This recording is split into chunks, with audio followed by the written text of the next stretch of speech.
mental load is, why don't you just ask for help? And we all know that like even asking and providing instructions can take time. So what can we do to make the invisible mental load more visible or create processes where we don't have to ask for help? Maria, if we can go ahead and hear from you.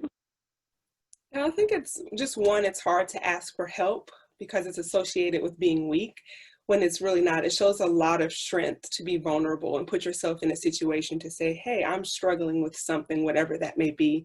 I don't have any children on that capacity, but I know for parents, it's kind of like, I want my work to be priority and I want my children to be priority, but I don't want either one to think that I'm thinking less of them, right? And so for that component, I would just say, one, try to be as subtly transparent as you can for what makes you comfortable, to say, it's been a tough week this week. My kids are in summer camp or their summer camps were canceled.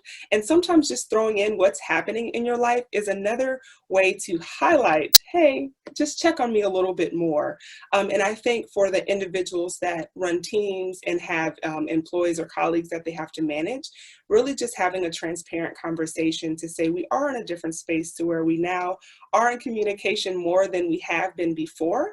And I think people are starting to get more comfortable talking to each other, because sometimes we might hop on a video conference call and it's still early in the morning and we're like, I don't quite have my blazer on or my earrings like I would if I'm walking into the workplace. And so it kind of brings people down to that human connection to say, oh, wow, you are like me. Because when we go into the office, we're usually suited and booted, ready to go, and kind of we interact at the water cooler. But now it seems like there's so many meetings that happen virtually and we're connecting in a way that we haven't before. So I would just say, kind of throw out and hint what's happening in your life, and even tell a story about the weekend. And sometimes people will pick up, oh, she does have kids at home, or she is a part of, community organizations. And then also pay attention to what's happening in the media. There, as Jessica has alluded to, there are a lot of racial and social injustices taking place, and that is putting a heavy burden on not just the Black community, but everyone. We're all seeing this on the news and seeing so much loss happening. And so sometimes it's just necessary to put the elephant in the room and have an opportunity for transparent and honest conversation to take place.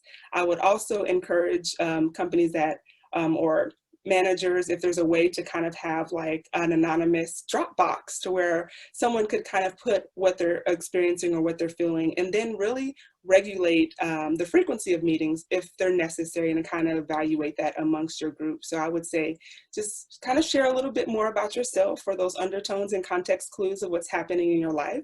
Understand that we're all human and we're all experiencing something, and your experience might help someone else. So be transparent and just share a little bit more about your life, even though it's hard. I'm just a transparent person in general, so.